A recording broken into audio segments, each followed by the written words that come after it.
Hello, my friends. Welcome back to another story in the life of the old-time rock and roller. Today I'm going to talk about my friend Neil Merryweather. Neil was a great producer, singer, arranger, bassist, vocalist, all-around tremendous musician. Neil was born in 1945 and primarily based his early career out of Toronto, Canada. But when I say he was born in 45, I kind of call that the class of 45, because guys like Eric Clapton and Steve Stills, other great musicians, came from that period. So Neil was like a big brother musician to me.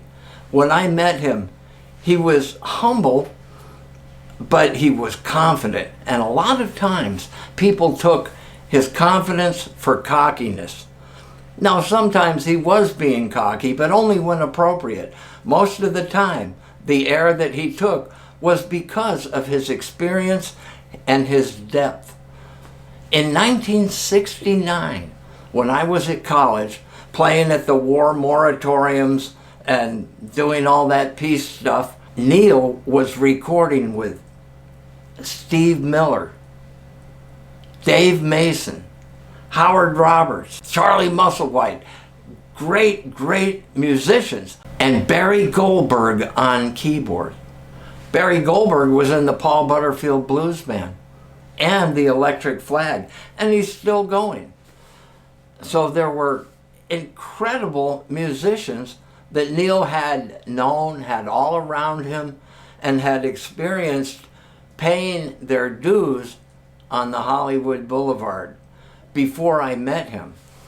So when I met him and he kind of took me in and was very friendly to me, he said, "You want to stick around for a Space Rangers rehearsal?" And I said, "Sure." And he had converted his garage into this great rehearsal studio. They were all set up, and they basically went through the first Space Rangers album for me. And man, was it heavy. The guitar came in, it about blew me away. And some of those licks I still play today. Neil's vocal was powerful, it's strong, and he was playing that big Firebird bass. Man, I was like blown away. It blew the doors off the garage. That's how heavy it was.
In Hollywood, everybody gets to know each other after a while. Not quite everybody.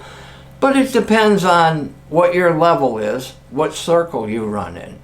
And often you'll be in one circle and you'll meet somebody and you might start playing in a band with them and not even know that they know this person from another circle. When I caught up with Neil in Las Vegas after he pretty much retired from live performing, but still writing and recording more albums, but he had switched to being a painter. Kind of Picasso meets Salvador Dali. Guitars with surrealistic looking artwork around it.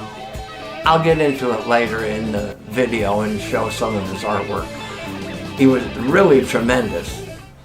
But we were talking and kind of catching up on all the old people and what about such and such, oh he died, what about this guy? Well, he said, did you hear about Coffee Hall? And first of all, I didn't even know he knew Coffee Hall. Coffee was a drummer from a band I was in called Weapon, and we cut some sides on Epic Records.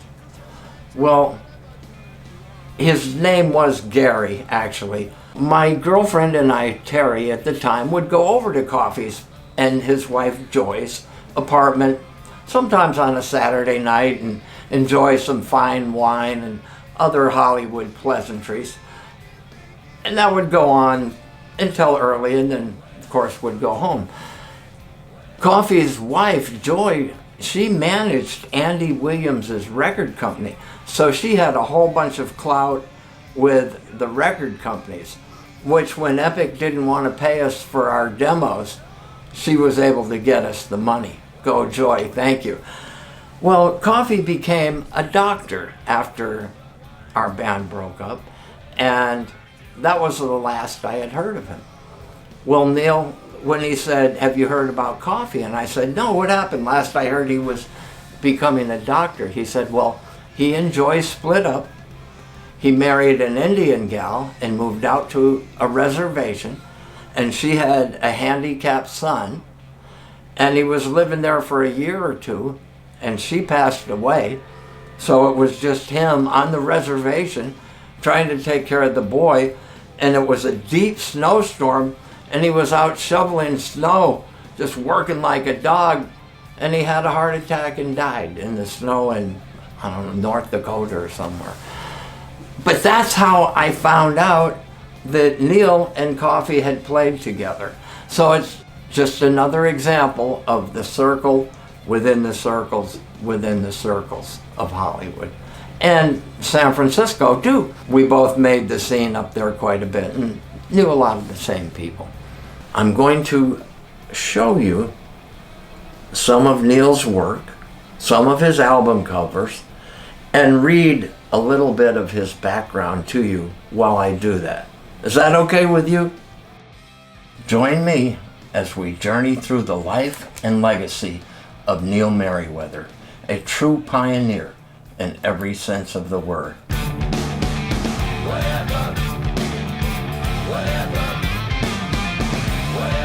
In the 1960s, Neil was in a group called the Mynah Birds. But he left the group to take up an offer from singer Ricky James Matthews. Later, the funk star Rick James, and a new version of the Mynah Birds. The band went to Motown Studio in Detroit during August 1967 and recorded It's My Time, a song written by James and Neil Young during the group's previous incarnation. Well, the project was shelved when the band fell apart. James and Neil returned to Toronto to find new musicians. Bruce Cockburn of The Children was available. Merryweather recruited Bruce into his band, The Flying Circus. They had some good opening gigs. Motown offered them a contract, but Cockburn rejected the deal, refusing to give up song publishing royalties. And back in those days, to get a deal, you had to give up publishing.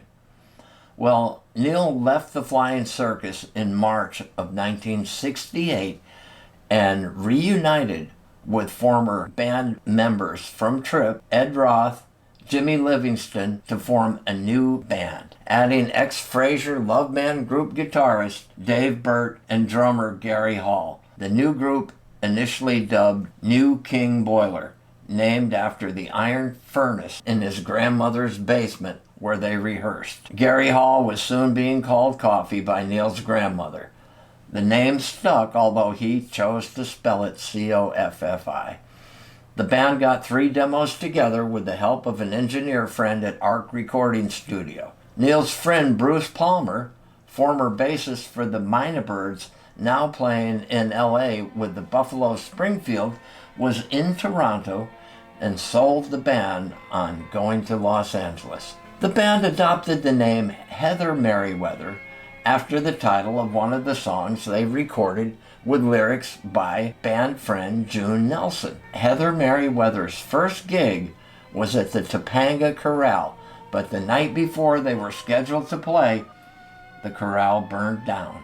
Many of you might know canned heat came out of the Topanga Corral. Well, the corral owners quickly rented a store on Ventura Boulevard and opened the new club as Big Pink. Heather Merryweather were the first band to play the club. Jimmy chose to part ways from the band, and Neil took over the vocals and began writing new material. Heather Merryweather later shared the bill with Chicago Transit Authority at the Whiskey A Go-Go in Hollywood. From that performance, they were signed by the new A&R rep, John Gross. Gross became the band's producer, and the band decided to shorten their name to Merryweather after the album was completed. Merryweather was at Capitol Records and ran into Linda Ronstadt. Neil's second album, Word of Mouth, released in September 1969, was a double album recorded in LA featuring the band with Steve Miller, Barry Goldberg, Charlie Musselwhite, Dave Mason, Howard Roberts, and Bobby Notkoff. The group fragmented, with Neil quitting after a dispute. Neil turned down an offer from Stephen Stills to join Crosby, Stills, Nash and Young as their bass player. Man, I wonder if he regretted that. Well, Neil flew back to Toronto to recruit replacements for his band and returned with them to record the album Neil Merryweather, John Richardson, and Boers from the blues label Kent in early 1970. The resulting album was credited to Merryweather, ex-The Ugly Ducklings drummer Robin Boers, guitarist John Richardson from The Nucleus, before that the Lords of London, and ex-49th Parallel member J.J. Velker. Neil agreed to do the album for the money to support the new band. They did a follow-up album for RCA, Ivar Avenue Reunion, featuring the same basic group plus Goldberg, Musselwhite, and Merryweather's new girlfriend, ex-C.K. Strong singer Lynn Carey. RCA signed the duo as Merryweather and Carey. Neil and Lynn Carey, along with guitarist Cal David and former Merryweather bandmates Roth and Hall, recorded the Vacuum Cleaner album for RCA in 1971. I know Cal, and he is a great guitarist and had a nightclub out in Palm Springs called the Blue Guitar, where my buddy Bobby Zinner used to host the jam session on Wednesday nights. Well, 2 tracks that Neil recorded at Kent Records under the name Mama and Papa Rock's Family were bought by RCA, and they also found their way into the Vacuum Cleaner album. Neil found the replacement staff to be weak, and he left with the idea to form a new group with Lynn out front. Neil recruited Coffee Hall as drummer and found guitarist Rick Gaxiola and keyboardist James Newton Howard. Merryweather had put together a new hard rock band, which he named Mama Lion in 1972, featuring Carey on lead vocals.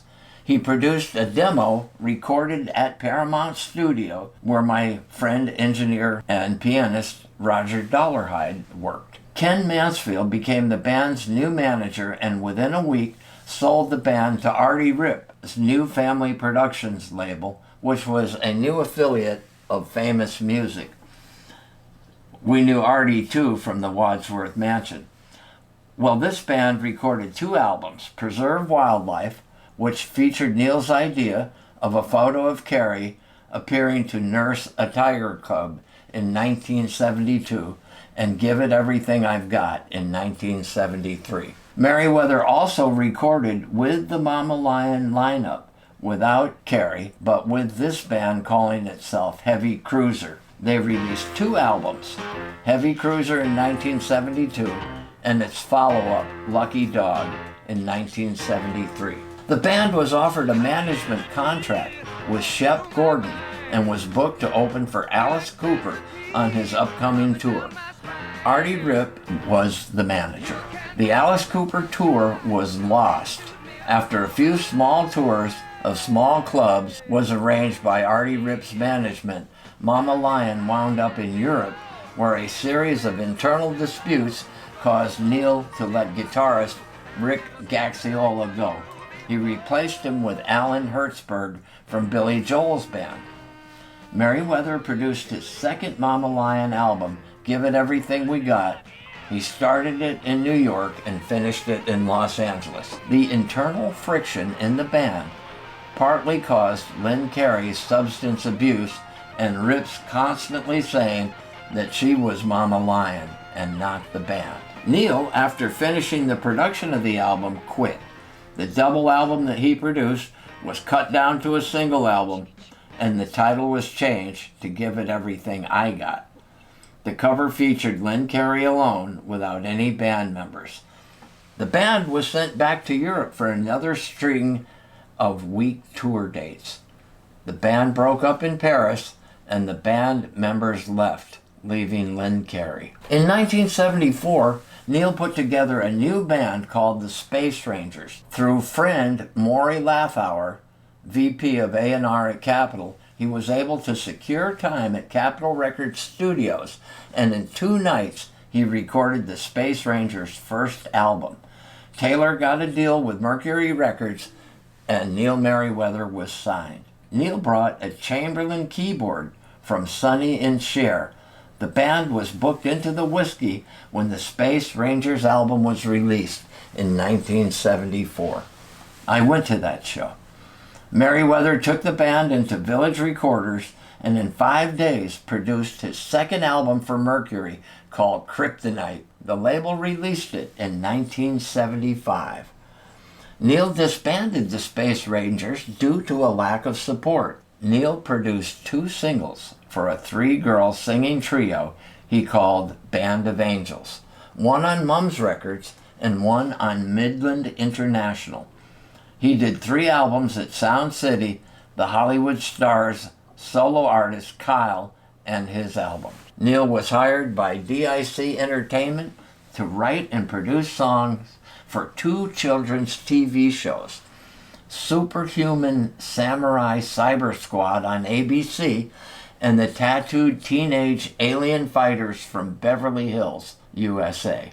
Merryweather and Herndon wrote and produced 48 songs in 1 month's time for those shows. The trio recorded 2 albums, 100 Watt Head and the La La Land Blues Band together, and continued recording with Herndon, Watson, and 100 Watt Head. Neil Merryweather was born Robert Nielsen Lilly on December 27th in 1945. Here is Neil's discography, starting in 1969 with Capitol, Merryweather, also 1969 with Capitol, Word of Mouth, then 1970, Neil Merryweather, John Richardson, and Boers on the Kent label in 1970. Ivar Avenue Reunion with Barry Goldberg, Charlie Musselwhite, Lynn Carey on RCA 1970. Next was the Vacuum Cleaner album with Lynn Carey on RCA in 1971, followed by Preserve Wildlife with Mama Lion, Family Productions 1972. Next was Heavy Cruiser with Heavy Cruiser also released on the Family Productions label. Lucky Dog with Heavy Cruiser was released in 1973, Family Productions. Give It Everything I've Got with Mama Lion, Family Productions, 1973. Space Rangers, Mercury, 1974. Kryptonite with Space Rangers, Mercury, 1975. Differences, 1978. That's when I moved back to Muscle Shoals. So I got to experience all those records as Neil was putting them out. In 1980, Neil released Radical Genes with Eyes. Then came 100 Watt Head in 2009. The La La Land Blues Band, 2009. Carved in Rock with Merryweather Stark, 2018. Neil Merryweather and 100 Watt Head 2, 2019. Red with 100 Watt Head, 2019. Rock Solid with Merryweather Stark, 2020. And his final release, Cosmic Effect with Merryweather and Stark Wackerman. There's a look at Neil's discography. Please leave me a note in the comments if you've heard Neil's music before, what you think about it. What about his artwork? Was that unbelievable or what? Send us some feedback so we can know that his memory will live on. My friends, keep a song in your head, love in your heart, and I will see you down the musical story highway on the next adventure of the old-time rock and roller. So long, my friends. Thanks for coming by.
Just a matter of time.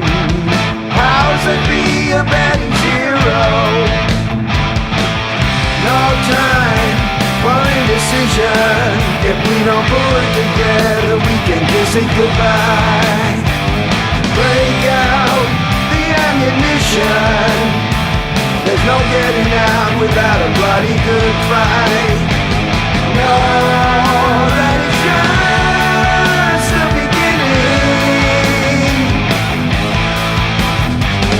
never believe it's the end,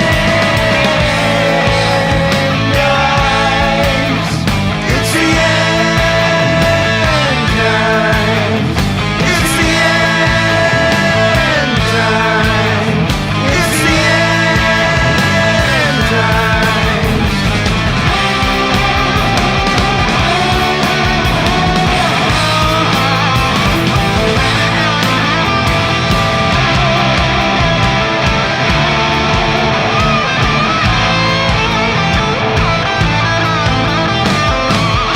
Tonight we're living in dark times. What we need now is a hero. Earth is burning, it's just a matter of time.